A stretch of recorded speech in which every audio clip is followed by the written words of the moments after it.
Okay, so today we're going to be talking about how to use a hammer fist correctly for self-defense. Now, a hammer fist in the traditional Japanese martial arts is also called Tetsui Uchi.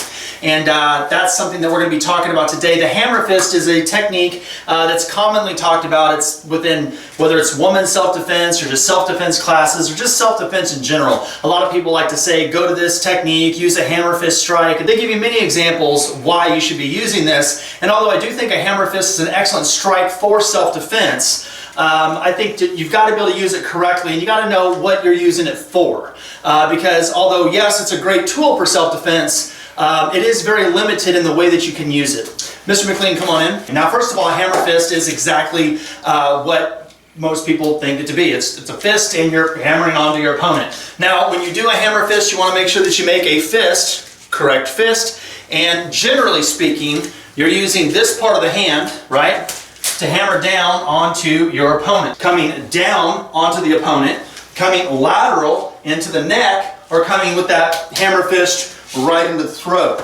Now, although all those are great, I think the most efficient way of using the hammer fist is what we would call the reverse. So when you do a reverse hammer fist, it's not this part of the hand, it's this part of the hand. And the reason that's so effective is, I'm on a two-hand choke here, okay? So if he grabs with a two-hand choke, if I take that, I can just simply step into that and strike right into the groin, and that's a very efficient strike.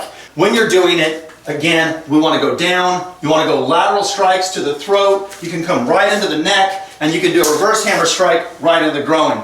All those areas of the body is a great place. They're great strike zones for using a Tetsui Uchi or the hammer fist. Now, there are areas outside of the zones that we just talked about that can cause a significant amount of impact and damage onto your opponent. So these other 2 points that I did not discuss, one is the temple. Right, so if you take the hammer fist and you strike in the temple as hard as you can, obviously you're looking at a knockout type of a strike. That is a great and effective way of utilizing the hammer fist. The other one's going to do, and again, this one's going to be more close to that instant knockout type of thing, and that's going to be right behind your ear, right there. Now, any of you guys watching the video right now, you could just do it yourself. Take your hand, make a fist, and just strike behind your ear, and you can just feel your brain and your head shaking. You do that as hard as you can, it is an instant knockout. That's why in most martial art competitions, you can't punch to the back of the head. You can't strike downward on the back of the head. This is simply because it causes so much damage. So let's just say the opponent comes up, gives you a grab to the throat. Counter grab. Always want to counter grab what they're doing. As you step back, striking down to the nose. Real quick. So as I counter grab, I'm step back, I have a strike down into the nose this way. That would be an effective way of striking there. Again, maybe he gives me a grab, go to grab again, and as I do this, let's go right into the jaw. I step back. The reason you see us stepping back too is that we can lower center of gravity and I can get more balance. I don't want to stand this way, and if he pushes me, I'm a little bit off balance and I'm not going to be effective with my strike. So again, he grabs, counter grab, step back, sink the weight, and then right into the jaw. I'm going to counter grab. Instead of stepping back, I'm going to step forward. And as I step forward, I'm going right into that neck, striking with a hammer fist in the neck this way. So again, it depends on the area of what you're going to be doing. If he grabs here with this hand, that opens up this side of the neck, counter grab, stepping in, striking into the neck. So if I counter here and I step in, now I can step forward, strike into the groin this way, and then use various techniques to get out of danger from there. Now, a technique that we are going to look at, which is a very common technique taught within self-defense, is going to be a grab from the rear. As he grabs, I'm turning, I'm doing an outward block to this, and I'm striking into the groin this way, which bends them over.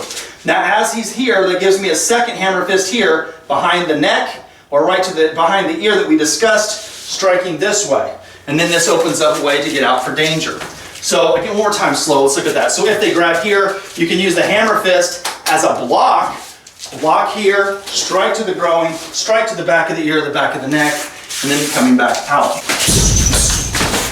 So this is how you would be able to utilize a hammer fist or a Tetsui Uchi in self-defense. Again, a lot of people talk about do a hammer fist if you're not skilled in fighting, if you don't know how to throw punches. This is a great way you could strike your opponent, and it's true. If you're not really good at martial arts and you don't know how to throw a proper punch, and you've not conditioned your hands to punch and take an impact, well then yeah, don't throw a punch, you're going to break your hand. So yes, a Tetsui Uchi is a great tool for self-defense for those who have not conditioned their hand to throw a punch.